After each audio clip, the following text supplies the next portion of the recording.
Good day. I want to make this video because I had a dreams last night. And this has to do with Jesus Christ. And so in this dream,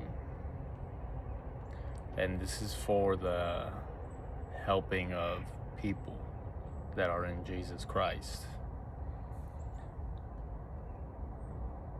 And people who are spiritual that are moving in that direction. People that are spiritual who don't even know, but then will move in that direction. And so I'm walking with these people. It's a long dream. I don't remember all the details, but the main points I remember. And as I'm walking with these people, a big structure falls on top of me. It like collapses over, falls on top of me, and it crushes my body. And I'm consciously there the whole time. And I almost feel it like in the dream, like, oh, my body's getting compressed, and a kind of like pain is,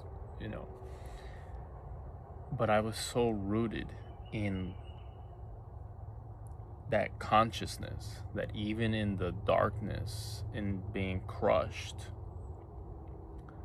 that like I was waiting for God, and that's how I feel, aside from the pain we have to go through and all that like that's what death is gonna be like. Like I've always, even since I was young, like there was a moment where I saw the universe in this great vision, where like I was in my room and all of a sudden the room transformed into the whole universe.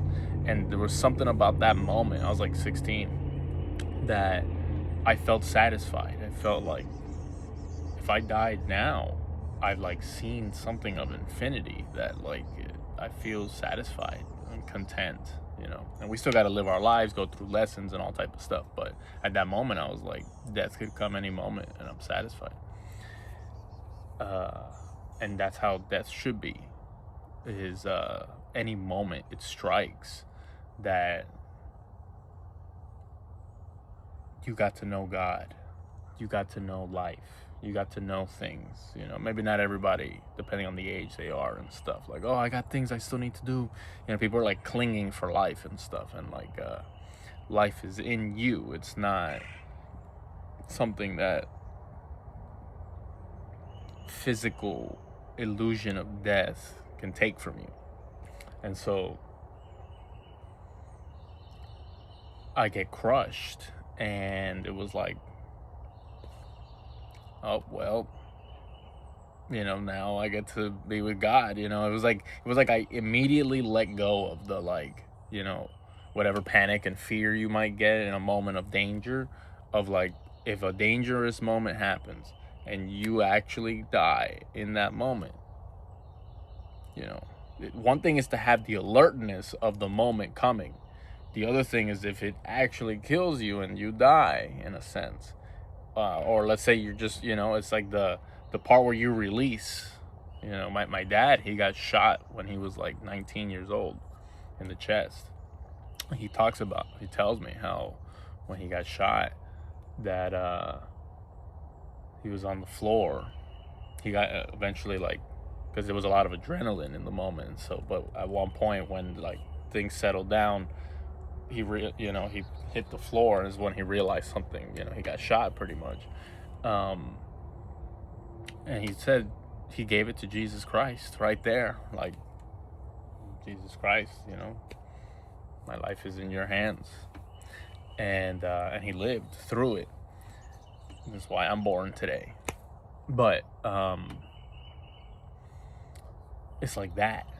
It's like that. Dying is like a peace. It's like a thank you for all of this life and things. And like, I'm ready, God. I'm ready to look straight to you, not to linger over regrets, not to linger over what I could have done or should have done. It's a powerful release into God's hands. And so it didn't like phase me. You know, it was just like I recognized it in the dream. I'm dead now. I'm crushed. And then all of a sudden it all like undid itself and I'm back alive. And it's like, okay, you know. And then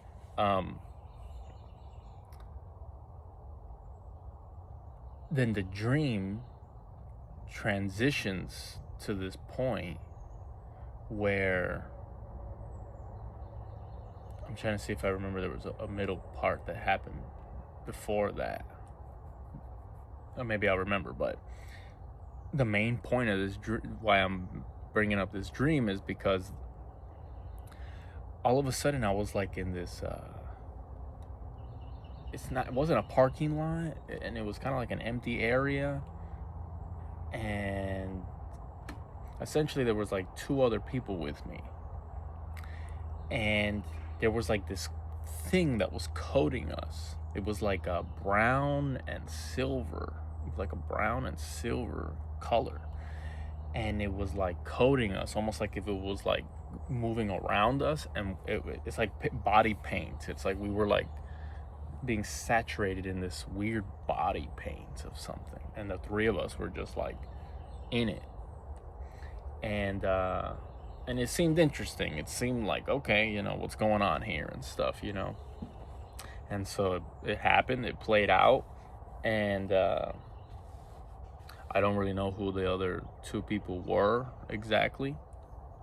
One of them, I think, seemed like a famous person.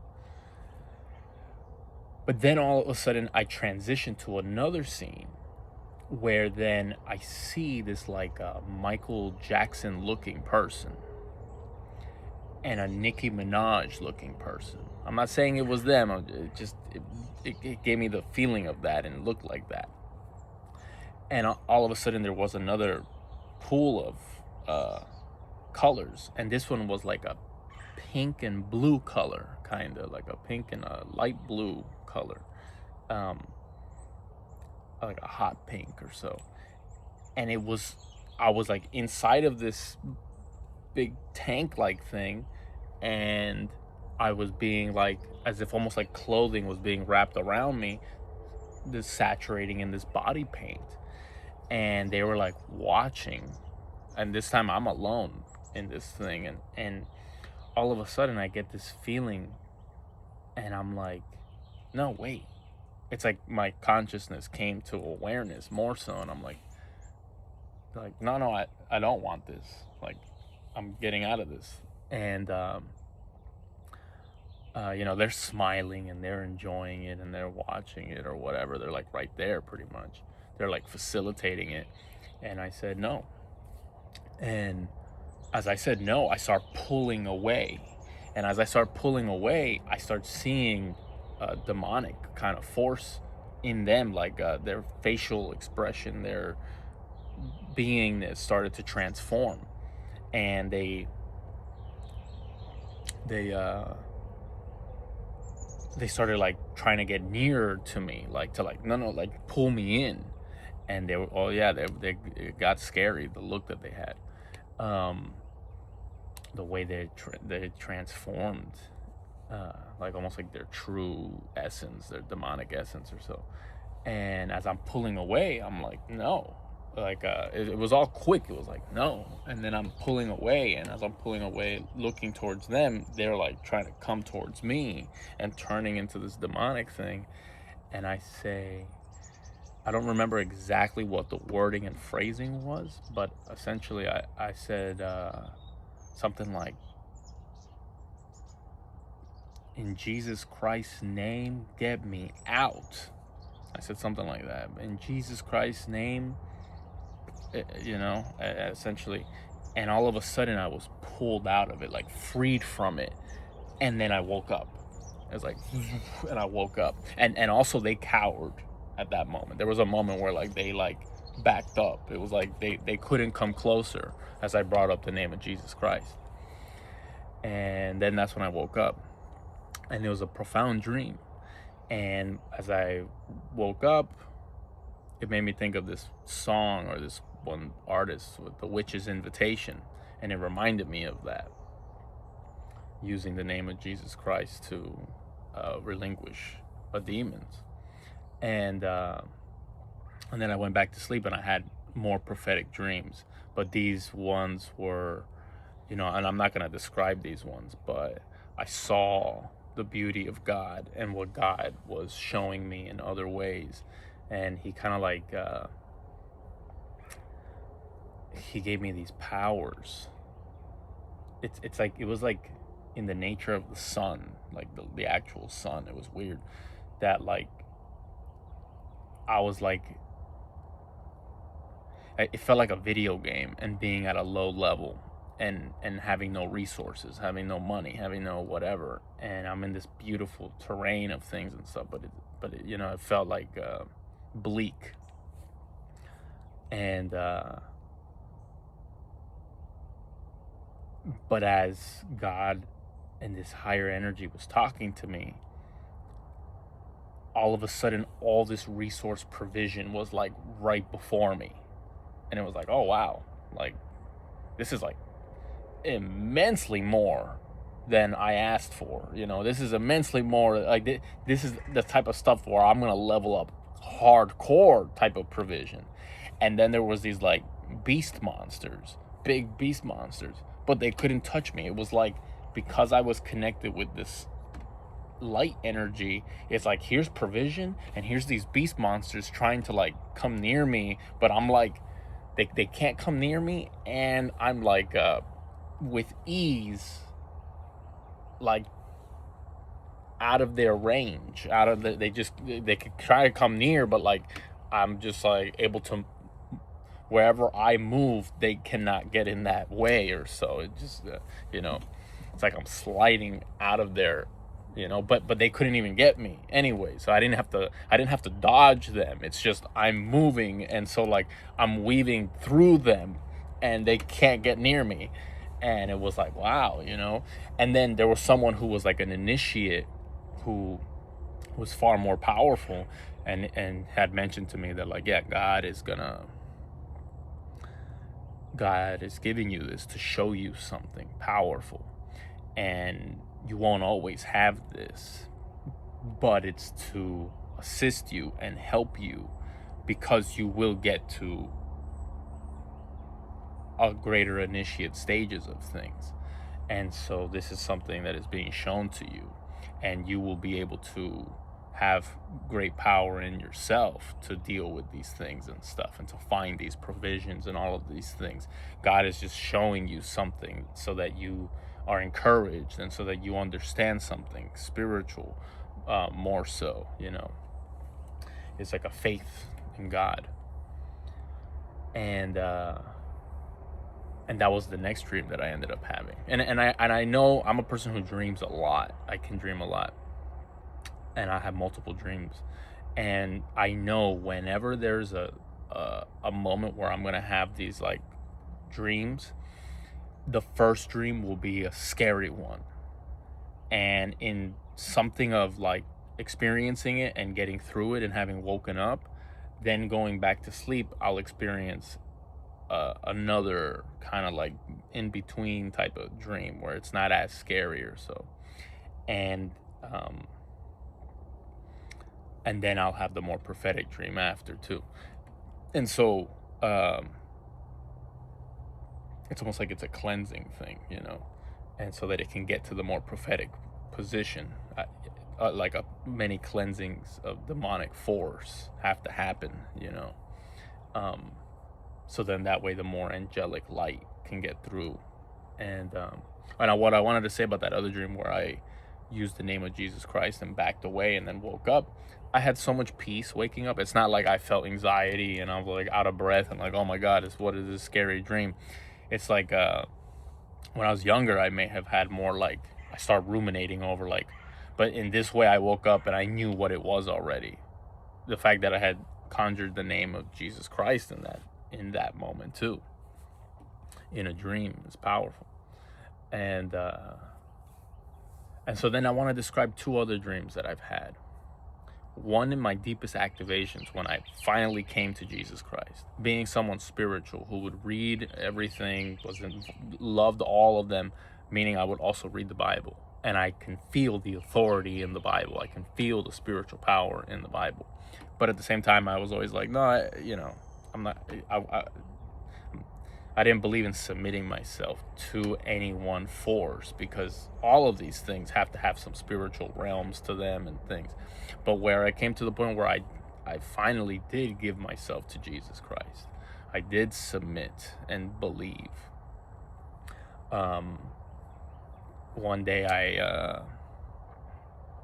I realized, I'm like, God, I got all these plans in my brain and all these things, and they never will formulate. They'll never actually become real. And some, years will go by, and it's like these things aren't becoming real. And I'm like, I can do nothing without you, God. And so, it's like I was able to repent, but also like come to God. And it was natural. I was tired. I had been working and things and stuff. And so like I was tired, and I'm going to have to wake up early in the morning and work again and stuff. And so it was this natural conversation I was having with God inside. As someone who loves to talk with God, feels like God's always there. God's always listening, even when you're talking in the world or whatever, And so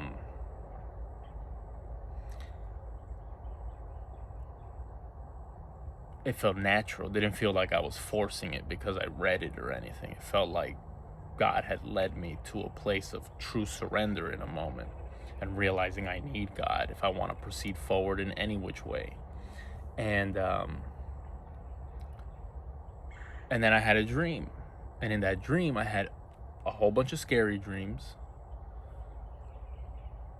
I had a first scary dream. I had a second middle kind of scary dream. And then the third dream, I was outside. There's a whole bunch of lions everywhere.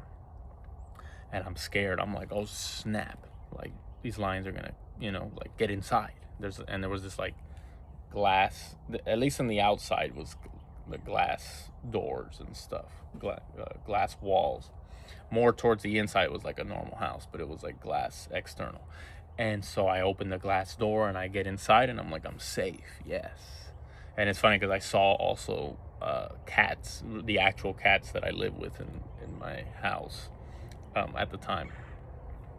And so they were in the dream as well. But then these lions are roaming outside, and one of them just like opens the door.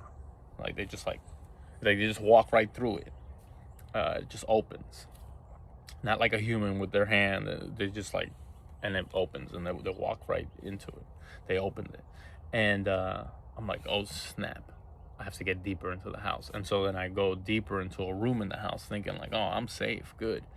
And the lion ends up going right into that room too. And I'm like, okay. So I go into this closet, and I go all the way to the top. I climb all the way to the top of this closet, up to the point where I get to the ceiling, and I'm like, okay. And the lion goes to the closet and starts climbing up the closet too, up to the point where I'm like, there's nowhere else for me to go. Like I realized like I'm screwed here. But then the lion was really chill. The lion like was there, and it came up next to me as it's climbing, and it like gave me a gesture of like the way a cat would when it wants to be pet. Like it was my homie, it was my friend. And I ended up petting it, and a calm came over me that was so powerful. And then all of a sudden I was transported up to the top of this like building out of nowhere. All of a sudden there's this big building, like one you would see in New York or something, a tall building. And I was transported all the way to the top, or not all the way to the top, but there was like it's like if you have this big building and then there's like a roof, and there's still more to the building, but you can still get onto this roof. I was on this roof, and I saw this man, and the sun was behind him, and I couldn't see his face exactly, but he was right in front of me. He was like right there, and I couldn't make out what his face looked like exactly, because the sun behind him was so illuminating, and he was wearing like a spiritual looking clothing.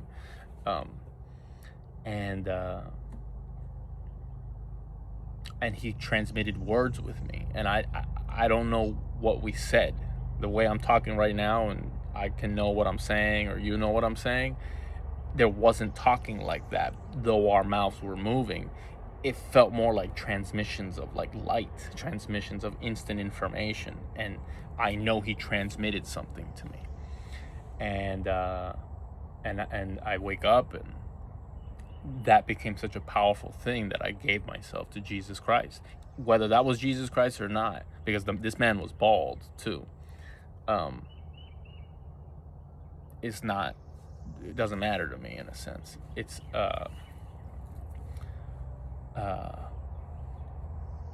it could have, in my estimations, it was a messenger of God. It was someone connected to God, someone connected to Jesus, because it brought me to Jesus. It was such a prophetic thing. It was peace in it. There was like epiphany as I woke up that like, oh snap, and I gave myself to Jesus Christ. It just became something that became like, because this surrender I did to God was for God. It wasn't really biblical. It wasn't really about the Bible. It wasn't, but something in me was like, Jesus Christ is the one. And I've always had that indication towards Jesus Christ. And when I was a younger kid, I used to always make jokes. I always felt a connection with Jesus Christ so deeply. And I would always make this joke of like, one day they're gonna crucify me, like I always felt this thing of like, this world is not what it seems, and what Jesus did in being crucified was important. That someone who makes a message that way, somebody who challenges an authority in that way, somebody who gets the attention of a many people to the point where then that authority can't do something against that person, and then also gets crucified, so that who he is and what he did becomes an even bigger wave, undeniably, through thousands of years. Jesus kind of wrote the script in a way of how many evils and elites have stopped people. Look, I'm seeing a red cardinal right here, right now, of how a lot of people have been wiped out. And then there's a woodpecker. I don't know why the woodpecker is hitting a metal pole there, but he just hit the metal part of this wooden pole over there. A woodpecker and a red cardinal right here. Let me not get distracted. The point being that a lot of people have been wiped out after Jesus, and some even probably before Jesus, because they realized what elite people who want to control things have realized what you need to do to like never let a Jesus rise again like that. Never let a movement or moment rise like that.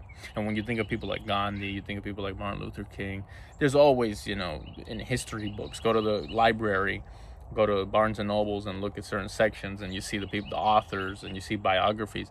There's always going to be people who their attention comes to them, things they do, the way their actions exemplify things and stuff, and good things they bring to the world, maybe even bad things, whatever it is with certain people.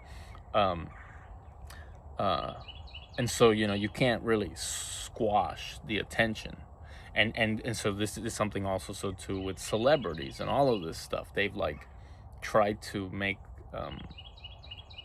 celebrities into things people venerate, things, idols people put their attention on a lot, from sports to entertainment, movies, all that type of stuff, music.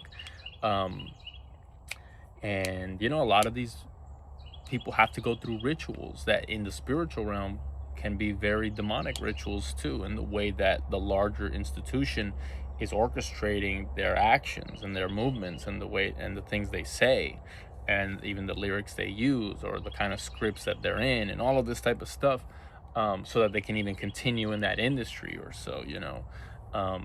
What kind of gatherings and things that they force them to go into or do or so, just so that they can become a part with them, and what kind of blackmails they can create on celebrities and stuff. The way a celebrity has to transform themselves for a dark influences and a dark forces. It takes a powerful celebrity that stayed a celebrity or stayed popular, who even then claims the name of Jesus Christ in their life, whereas a lot of them are afraid of that name. A lot of them don't even want to. They'll even mention God, but they won't mention Jesus. And everybody to their religious freedom and all that stuff people want to call it and things, which I understand. We're not here to force anyone to anything, more so for people to come to their understanding of these things as it's introduced into their life, and for the ones God wants to introduce these things to. It's usually people also who want to be introduced and concerned with these matters of things, and then the people who don't want to, that God will end up introducing himself to them, and becoming an interest for them. My point being that a lot of celebrities, like I'll give you one with this one singer or one rapper called XXXTentacion. He was rapping about a whole dark realm of things, and a whole generation of kids and younger people liked his rap and liked his subject matter, because sometimes music and expression is bringing expression to the way people are feeling in a generation about things. And so talking about the dark stuff sometimes is what people are gonna be able to connect to, because they feel like they're in this dark world or in these dark things or so, even if it's venerating it, and they themselves then are listening to it in a veneration of it. But XXXTentacion eventually started getting more conscious, more spiritual, more about God, more about virtue and goodness and things, and he died. It's almost like going into the dark realm and giving things to Satan, giving things to the evil ones and things, and gaining popularity through that and stuff and whatever bindings happen to you in that, physically and spiritually. When you start to awaken and enlighten, having also a large crowd, a large group of people that hear you, to then see that you are transforming towards the light. The dark can't have it. It starts to become like a Jesus kind of figure. It starts to become like wait a second, this guy has too much attention. This guy has too much. And he gathered a whole bunch of people in darkness, with darkness, but now he's coming to the light. And in that way, people who originally had paid attention to him in the darkness are going to then also be enlightened about the light. They're also going to start learning through that angle of focus towards that person and things. And XXXTentacion was killed. And I'm not saying, who knows why he was killed, who killed him and all that. I'm not saying any of that. I'm talking about it in a more spiritual sense of things. He ended up dying, though his mind was starting to turn around into like realizing, hey, I should become a better influence. He's like, he's so young and all these things. And he starts talking about consciousness and becoming a better influence and things. And speaking words of wisdom of a better influence, and he was getting there, and he died. And so that's just an example that I want to give, that what can happen to these celebrities and things if they move off the path in a way. And that's why you don't hear celebrities who have even millions of people who watch them and things get into spiritual subject matter and stuff, because they're afraid of their career, they're afraid of this, and they're probably afraid of being whacked. They're probably afraid of being killed. They're probably, whatever it may be, they're in their allegiances that have been made. Don't even tap into those realms. Don't even tamper with those things. This is your lane. Stay in your lane now. Because it's like, no, you've gathered many people of following. Imagine you start talking about subject matters of spirituality and things. Yeah, people will fall away of your crowd, but many people who trust in you will start to open their eyes to things, and then themselves be revealed and go looking for these things themselves. And so then that's why I always hated the celebrities in a certain way too, because it's like, wow, you guys are so, with Eminem and Rap God. I always use him as an example, but it's like, you're not a rap god if you're not talking about God, and you're not talking about metaphysics, and you're not talking about spirituality, and you're not trying to raise a generation of in terms of the ideas they entertain. Where are you going with it? That's why I always like this one rapper, The Grouch, because he talks about family matters, that family is important. He like goes into talking about like this is the reason to do pure rap, pure words in your rap, not venerating all of the stupidity that a lot of mainstream rap and things, and for whatever time, it's all lower mind stuff, and it's meant to like make people think this lower mind stuff is what's cool, this is what's hip, this is what's, you know, the club and the drinking and the drugs and the this stuff and the, you know, like all that's cool, the sex and the this and but where's your like meaningful stuff? Where's like you talking about something meaningful like God and spirituality and experiences and such? And you know, it's devoid in a lot of the popular stuff, you know. And so what is it that I'm trying to say is that I'm trying to remember where it was I was going with, because I'm mentioning how Jesus had like a following of people. I was just making a video here. And so I forgot exactly what it was I was trying to get to with that. But, oh yeah, essentially that like a lot of people, Jesus ended up, this is something I used to talk about back in the day. For what greatness in what Jesus did and the doorway of light he opened in trampling the works of the evil one, so too it is still a work of light that is building in the remnant, in the people of Christ and things. And so it also became the playbook for then a many elites and a many evil people and stuff to say, hey, these are the markers of how a person with this kind of energy that would be considered a messiah or something, so that people, because there will always be admirable people that then people surround themselves around in a generations or whatever it is, that they just have a good examples, a good energies, even bad people too, that they will be surrounded. They will be able to command armies. They will be able to command things and situations and whatever it is. They'll get a respect and a people's attention, and because of that, it'll be a power of a sort, you know.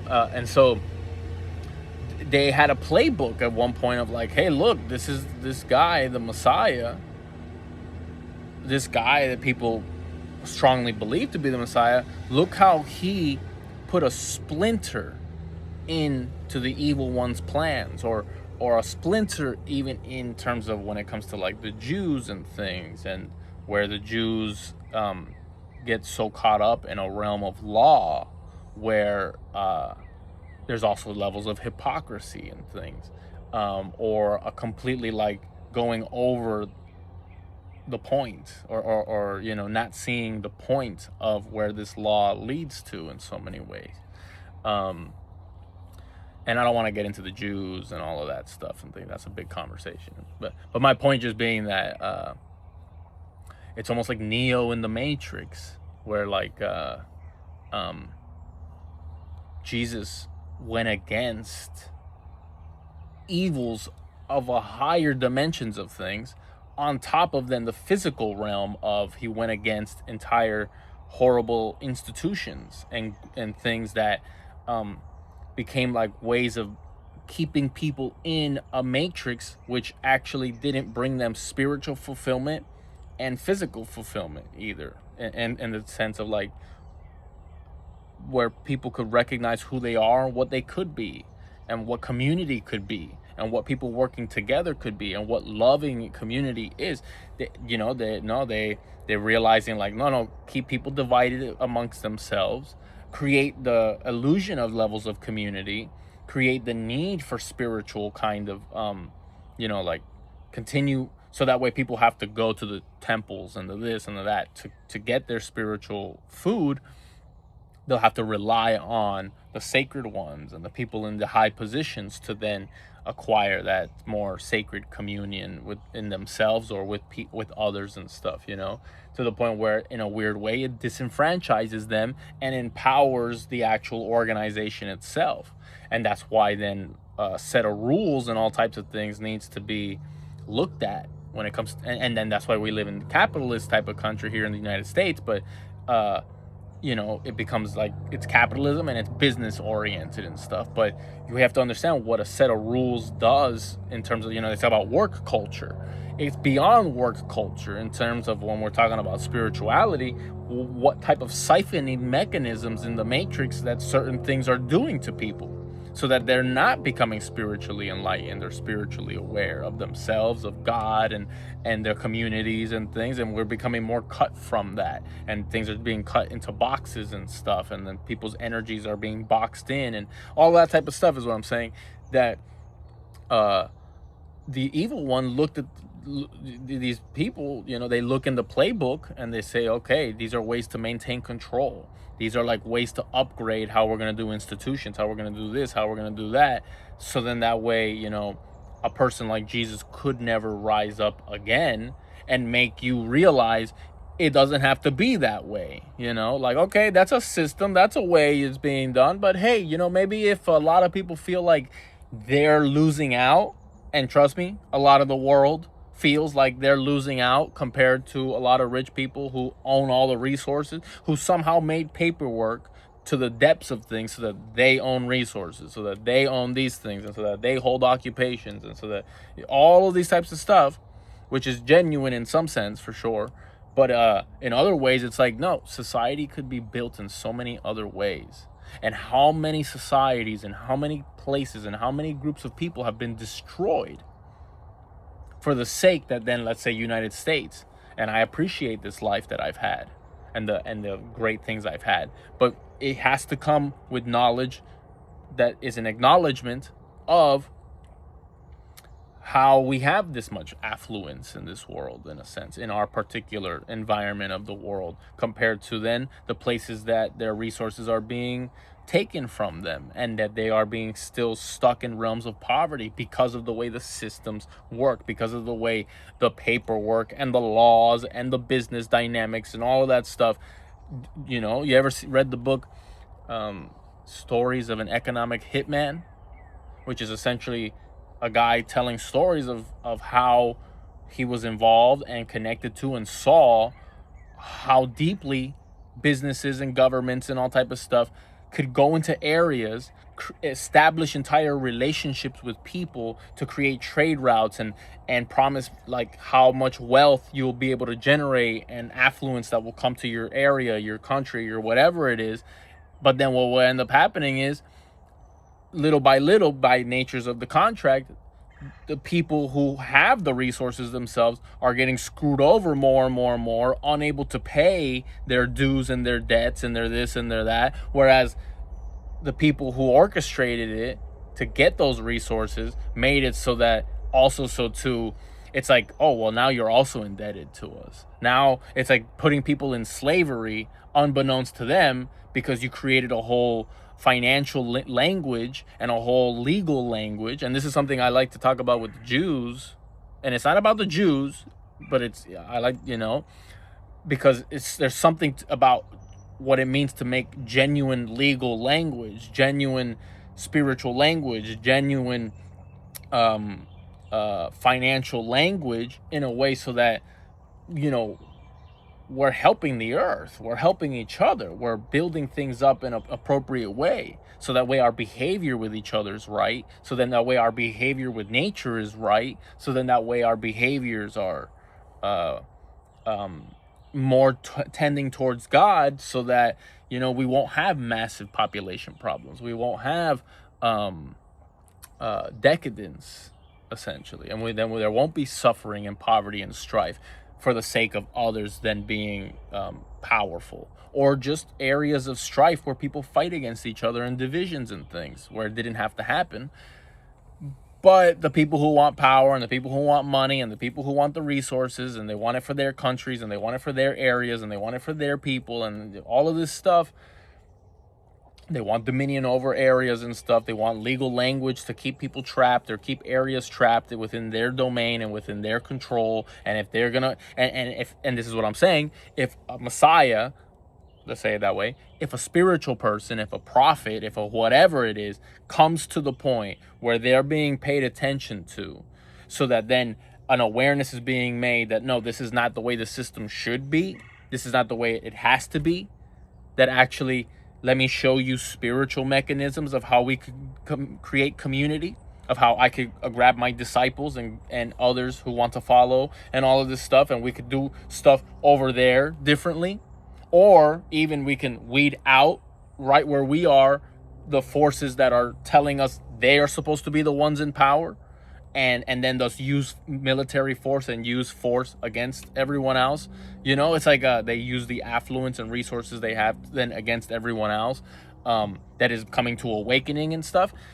It starts looking like Jesus was Neo in the Matrix. It starts looking like he's the one. It starts looking like this world is a matrix, and that's why they created all of this legal language about things further on a deeper level too, because if you're trapped in legality, if you're trapped in paperwork, if you're trapped in historicity and all of this stuff, you don't get to argue in a court of law, in a court of this and of that. It's all on paper. You signed. Your ancestors signed. This was signed. Oh no, I own this by paper. I own this because I own this, and thus I am legally obligated or have the ability to use military force, to use occupational force, all type of things for these things. And that's how then that people build their terrain even further and things and stuff. It becomes this like legal language that if you play it right and you got the resources and you can hire all the people to play the game, you can always use legal language to then screw over people. When we're talking about spiritual things of heavenly concerns, which are not about people's legal language, about how they own all the whatever, this and that and stuff, but more so of how can we create what is law, what is legality and all of these things, but from a framework of love. So that then, so too, we have proper education systems, meaning we actually raise a generation of children appropriately, so that we also don't have parents being slaves to work and this thing and that thing. And then we don't have societies drowning in every corner, having the available drugs necessary for greater distraction, which then at the advent of radio, the telegram, radio, TV, and then internet, computers and internet and all that, they love that stuff, because all of a sudden you don't need a gun to shoot somebody. You don't need a gun to intimidate people. What you need is psychological warfare, and one thing you press the button will shoot out like a gun, but now to millions and millions and millions of TVs out in the world, and thus be able to program people about what's real and not real. And so there's a whole collusions even that happens with the media, and that's from the beginning. We're talking about the printing press, but we're going into the deeper like media of today now too, in modern time. Who owns it, and how much you have to hear the narrative of things, and people then again, they're stuck in jobs, they didn't get proper educations, all type of stuff, so that they don't even see past these things. And so whereas I felt like a 7-year-old looking at the TV and seeing my grandma sitting down and like the news going on about whatever it was going early in the morning about to go to school, and I'm like realizing like you're like a drone slave to like what's being said here.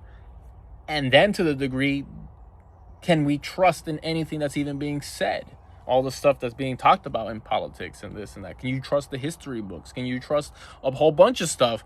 Could you trust you remembering what you ate yesterday for breakfast? Is my point, And so it's like if media is not born in light and stuff, meaning if it's not genuine and true, and it's about business incentive, it's about attention, it's about grabbing attention for monetary purposes and things, also grabbing attention so then that way people aren't paying attention to where injustices are happening, because people have an innate feeling of their own need for protection and their own neighbors and their own environments, to the point where if you can find out that evil things are happening because of big people that you trust, like politicians and the corporations and stuff in other areas, it's like, how do we divert their attentions to stuff and things, and always movements have happened where then all of a sudden it's like, oh, the people are fighting against the Vietnam War. It's like, so in so many ways Jesus did something that became a playbook for how, and I don't know how this conversation got to this realm of things where I'm just trying to explain some dreams and stuff, but it became like, oh, well, here's the playbook about how to stop people from awakening, stop people from talking about spiritual things, stop people from saying, hey, we're not going to pay attention to your systems anymore. Like, go ahead, do whatever you're going to do and all that stuff. But like, we, the people, are going to go build something more genuine over here. And everyone who's going to awaken themselves is going to go to what's more genuine. And then these people are going to lose power in the sense of all the dominion they have of a whole slave class of workers that they can use to keep propagating their systems. And let's not even talk about the advent of the banking systems. I don't want to talk about, trade, because it goes with the banks and stuff and all that. But it's so deep. It's so deep. And in a more studious way, I could elaborate on so many of these like little topics as they've been introduced into this larger thing. It is, I'm saying that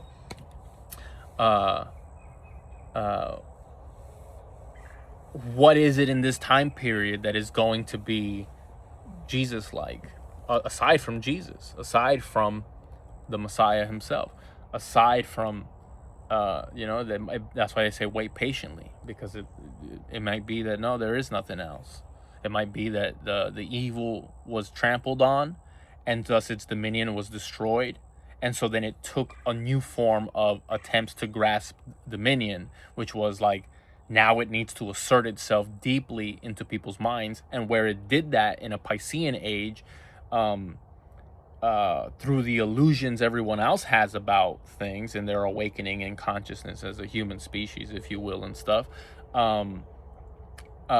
Eventually it's like, no, eventually now you get to a point where, wait, I'm seeing the walls of things. I'm seeing how you're controlling things. I'm seeing it's like a trick only works one time or a few times until you realize, oh, that's the trick. Even a dog can learn when you like are trying to make it, and so you throw a treat somewhere so you can make the dog go that way and then close the door or something on the dog. Eventually the dog sometimes goes, no, I'm not going for that anymore, and so human beings, we are smarter than that, and together we are that way. But when we fight against each other, that's what happens with a lot of spiritual people and a lot of people who care and who are like humanitarians, who are like activists and stuff.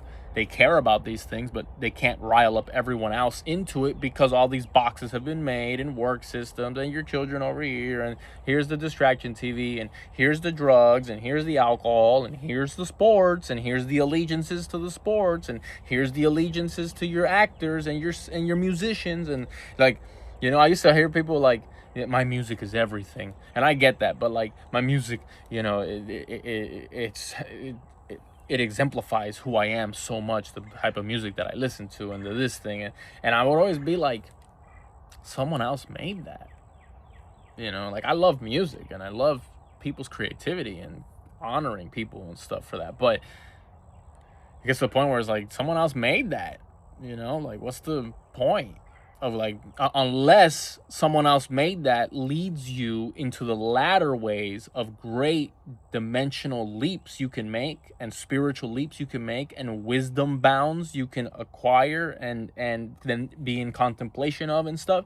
That's different, you see. But you have to understand then, if you're a spiritual person, oh, these things are going the latter steps downward, meaning, oh, down to the material, then the material is nothing. The material is transient. The material will wash away. It will not satisfy, and it will not help you in any which way. And if anything, it might even detract you. And you then start to come to an understanding of like don't stand in the council of sinners and stuff like that. Don't stand in their way. Don't even try to get in their way. And all of these things, it becomes a deeper societal level of like, to ward yourself against a lot of these things, because it's like, what seems like a small little moment of pleasure or basking in something like that is really many spiral staircases that, unless you're spiritual, you will never like hit the ground or the wall or the point. Because it's one thing to hit, to go trying to, this is why I love God. Try to hit the wall of God's domain, and you'll find yourself forever in a flight of a great stairways of eternity of wisdom to gain, and you'll never hit the wall.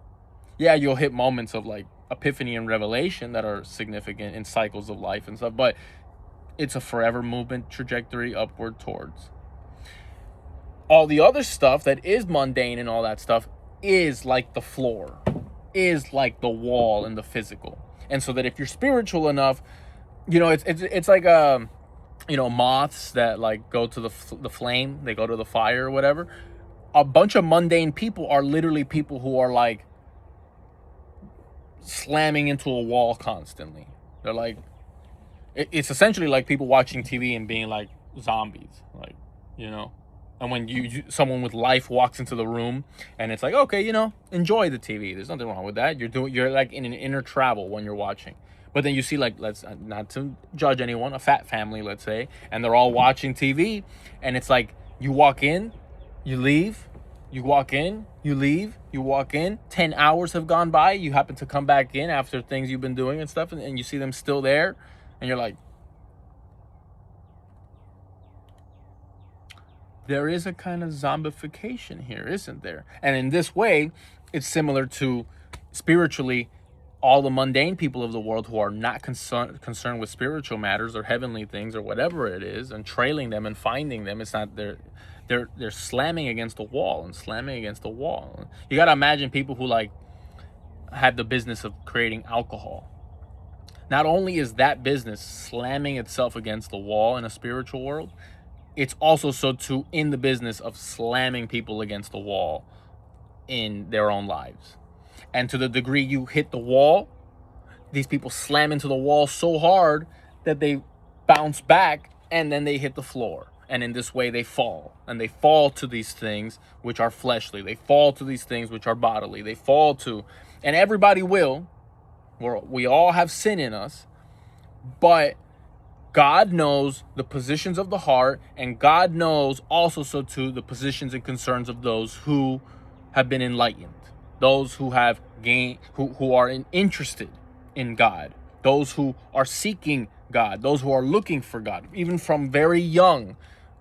Or if you had to go through a near-death experience, or you had to go through a psychedelic experience, or you had to go through immense pain experience, or something happened in life, psychological pain or whatever, relationship thing, a death of someone or whatever, that then makes you consider these things or so. But then becomes a kind of gravity that takes you, and then you're like in the midst of a gravity pulling you towards those directions of spiritual concern.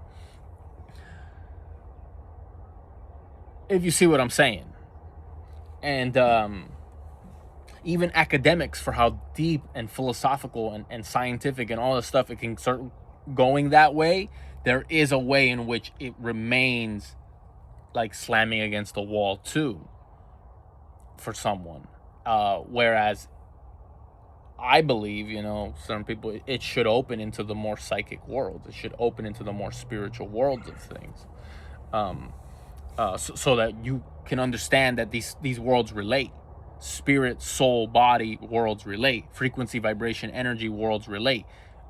Unconscious, subconscious, conscious worlds relate, if that makes sense. And there's other languages I could use for all of those terms. But my point being that they actually relate with each other, and they have different ways they're separated and interrelated and connected, as opposed to it being then where people can never get to realms of soul and spirit, or subconscious and unconscious, or vibration and frequency, and then they always get stuck into the body of things, into the physical of things, into the material of things, and then they get stuck into worlds of nihilism and a kind of even agnosticism, which is a good positions in many ways, but they get stuck in these things as weird ways in which the mind then bars itself from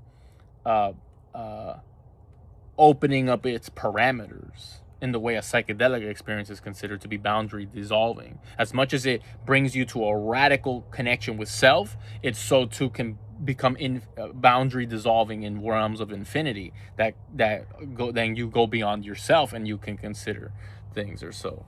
And I'm not recommending people to do psychedelics. I'm just trying to give an example of like, a lot of people, they can amass so much academically and so much of the material world of things and stuff, but unless you have an experience and or a nature inside that is boundary dissolving, you can never really get to what is the infinity.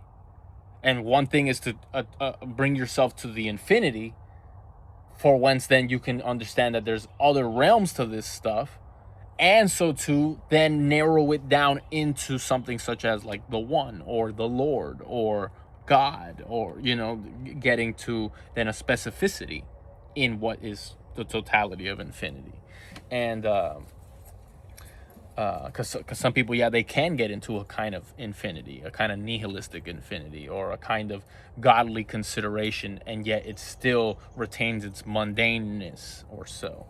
uh, it does it for the sake of negation. It does it for the sake of like to be able to negate the fact that, even thanks to the physical, there is stepways to wisdom. There is boundaries. There is there is a metaphysics. There is a ladder stairs. There is a ladder stairway. There is all, it's not all just mumbo jumbo. It's not all just like, well, here's everything within an infinity of space. It could be anything quantum. It's like, yeah, but then there is a floor, there is a wall. And that's what I'm trying to say. People slamming against the wall because they don't see it. The spiritual person sees the wall. They recognize the wall. This goes down to Marshall McLuhan. The medium is the message. It takes a medium to rub against you to be able to break you free from the somnambulance you have in being stuck to a particular medium itself. And so it takes it. You have to be able to rub something against it. If somebody's slamming into a wall they could never see in spiritual context, something has to rub against your awareness and the fact of you in that interaction with the wall, that you could even, by contrast, be freed from being lost into the TV, lost into lost into the medium, so that you could realize the medium itself, from whence then now you have a spiritual recognition of the boundaries between things, to then realize, oh wait, but then so you can also perceive things on deeper dimensional planes, from whence you need levels of imagination and vision and all types of stuff, which open you into infinity. But even in those realms that are of deeper plane, which many people can't even grasp in the beginning, then there are also walls, there are also steps, there are also floors, there are also rules, there are also ways of getting out of the rules. There's way to travel in those realms out of the rules, and there's ways to travel in those realms in the rules.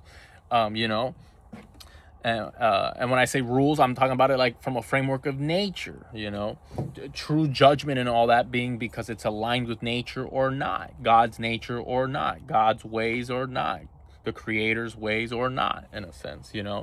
It's like, here's your whole realm of infinity, here's your free will, here's also causes and effects, here's also actions and consequences, here's also then how consequences lead to you learning the consequences by having to bump against everything.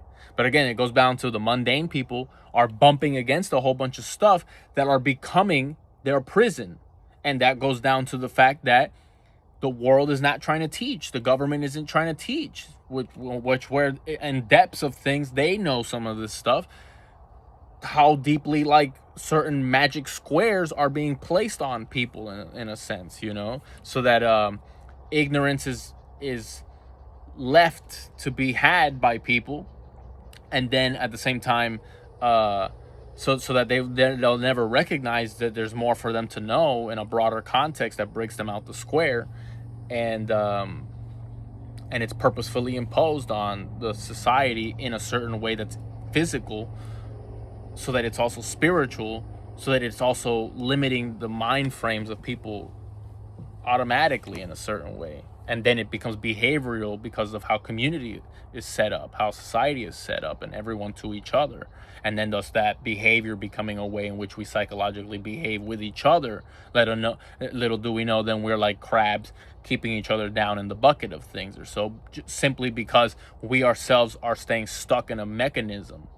You have to imagine when Jesus is going through and doing what he's doing, and he's telling people, do you believe? Is the belief will get you out of the rigid mechanism. It will get you out of the false programs of things, and into real lived life, bringing life to the dead. Because a lot of these programs and a lot of these things and these magic squares and all this stuff that is dead. These are dead things, dead languages, dead tools, dead idols, dead all of this stuff, leading nowhere.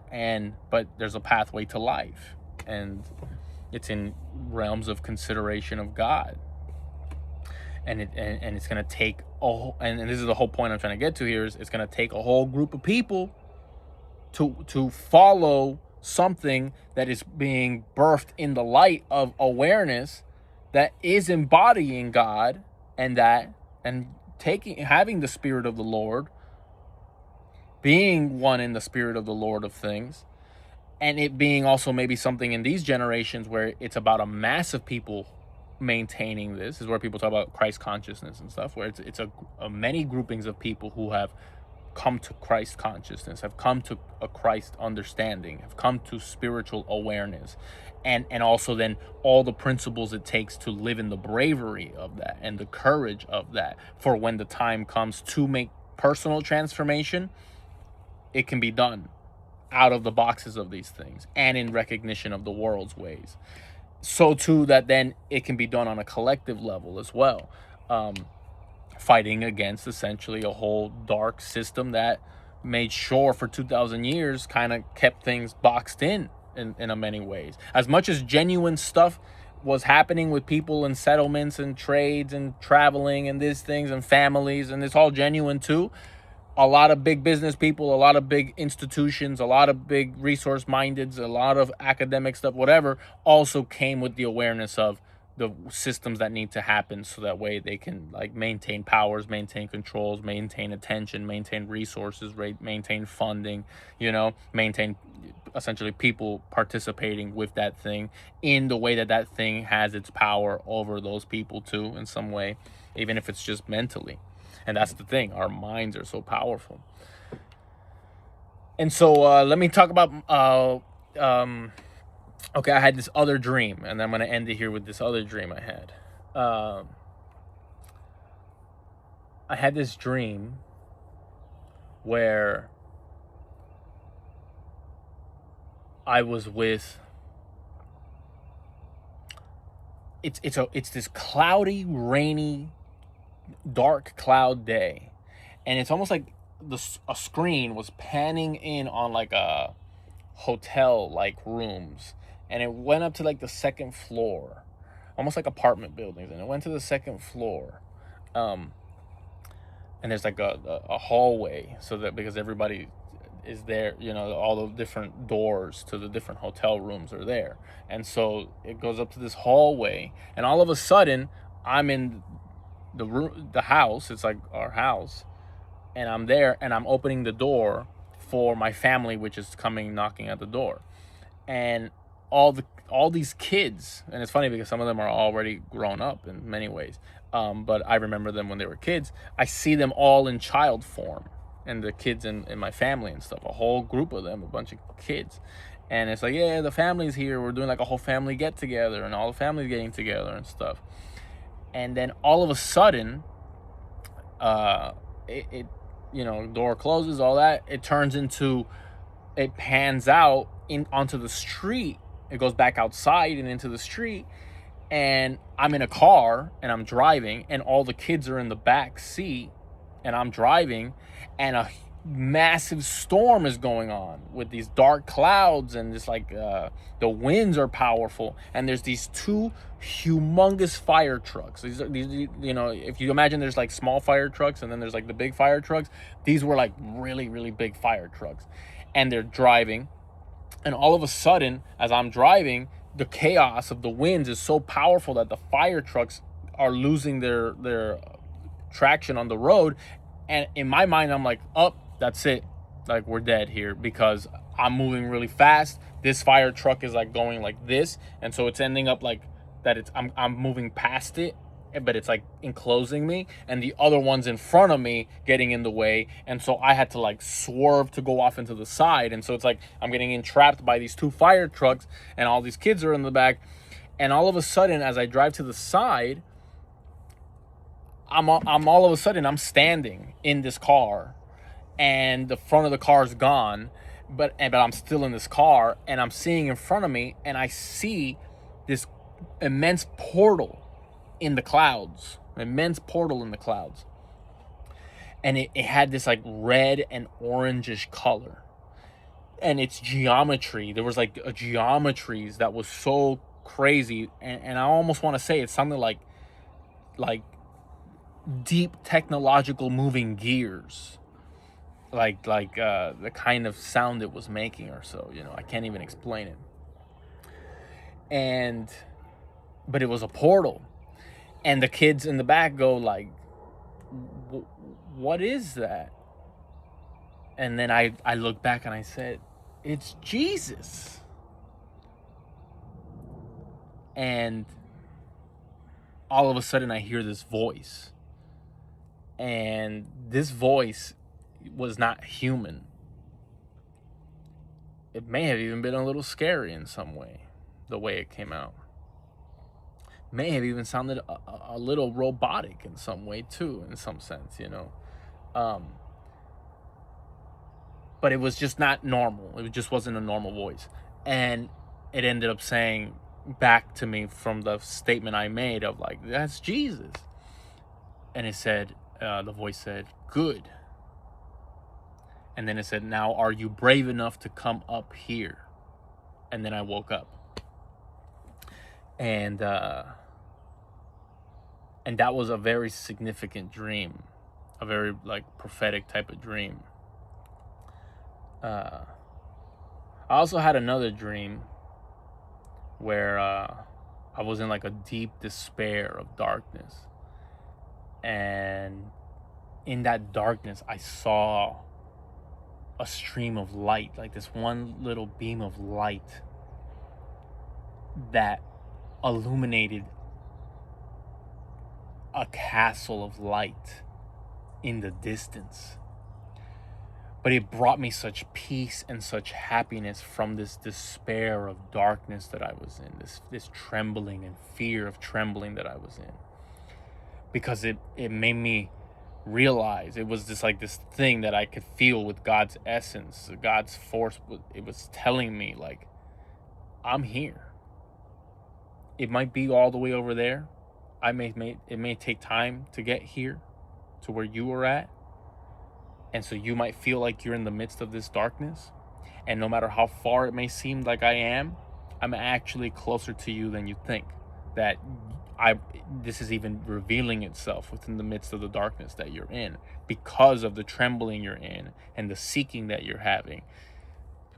And it's like, it's all these intuitions. It's not like it was spoken to me. It's something you feel as like a unspoken way in which you're speaking with God. And it was just like, it felt like God was telling me. It was like this energy of like, yeah, you're in darkness,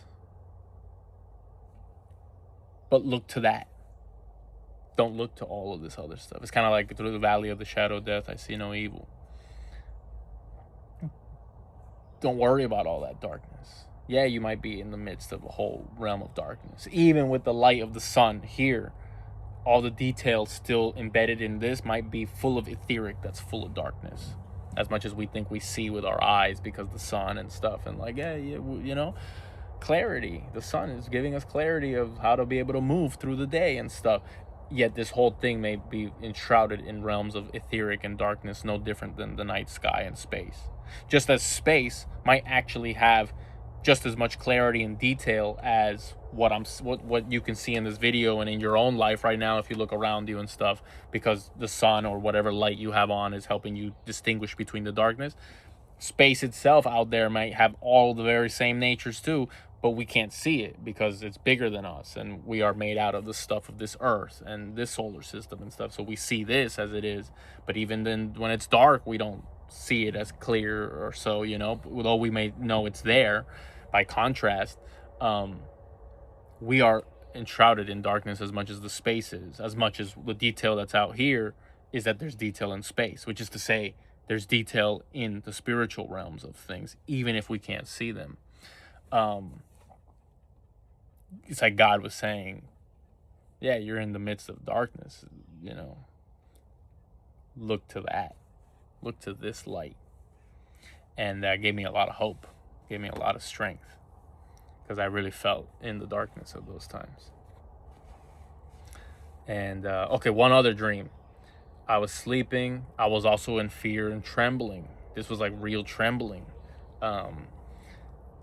And I went to sleep, and all of a sudden I felt like my body was boiling, like water boiling, and you see like the bubbles start coming up. I could feel, it wasn't heat boiling, but it was like my energy field was bubbling up, and this boiling up field of energy, all of a sudden my body, my like light body or astral body or so, like I had such proprioceptive awareness of my body.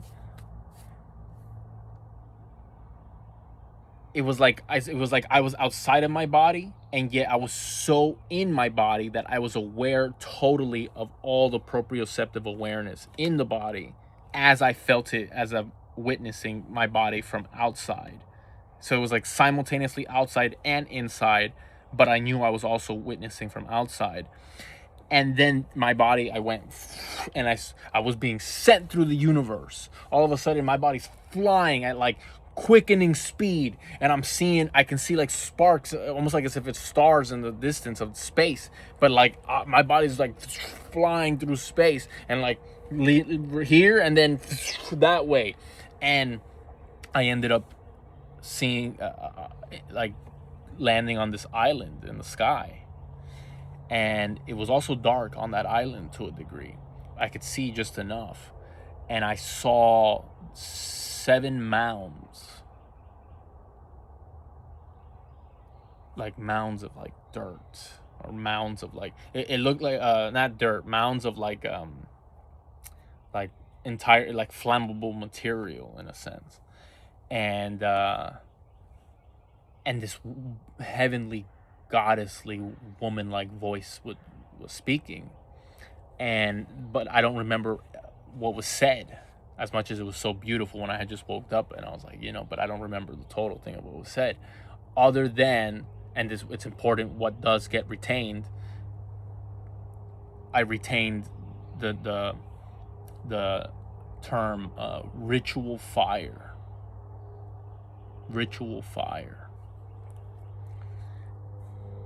And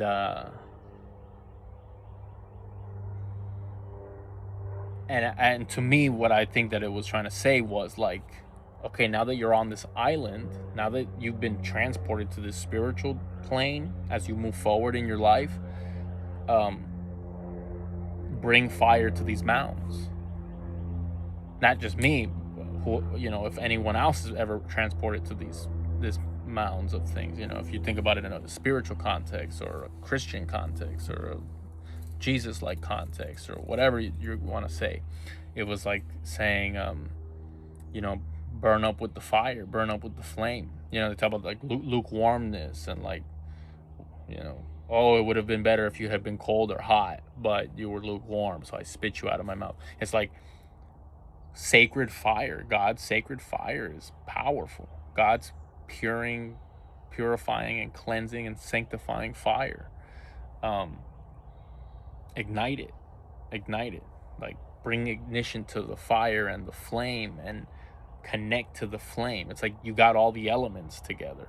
Now bring fire from how you gathered these elements. Make fire.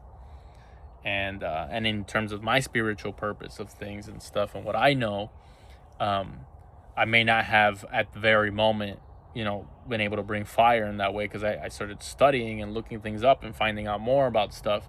and still needing to experience other things. But that fire has been birthed in me, in such a powerful way.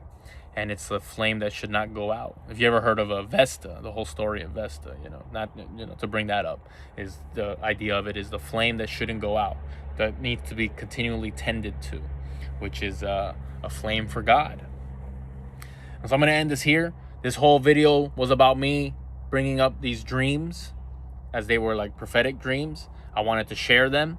And then it led me into a conversation about people in the light gaining awareness through groups and stuff, and what the dark does to try to squander, destroy the head of the movement of light expanding. But sometimes light expands so deeply, and they also kill or remove the head to the point where it births other people's lights too. And it becomes a powerful wave within the generations that cannot be stopped. It becomes a deep mythology. It becomes a deep story. It becomes a deep spiritual awakening. But also to the degree where a lot of people have been, there's flame in their life snuffed out before that could ever happen, because the dark ones have realized ever since Jesus and other people and things, like what it takes to recognize one of these people before they ever end up being recognized by the masses and by other people, in a sense, and the prerogative almost, or the importance of knowing that, in the way that, how are we, humanity, going to bring greater awareness in some sense? And will it be done with a prophet? Will it be done with a person? Will it be done in the body of Christ? Will it be done in the body of the spiritual people of the world? Will it be done by an event that forces us and catalyzes us into it? Just the same way how sometimes the consequences of darkness catalyze us into spiritual knowing. Will it be something like that, where we are a reactive species and we will react to things happening? Who knows? But sending immense love. Have a beautiful day. And yeah, Jesus Christ.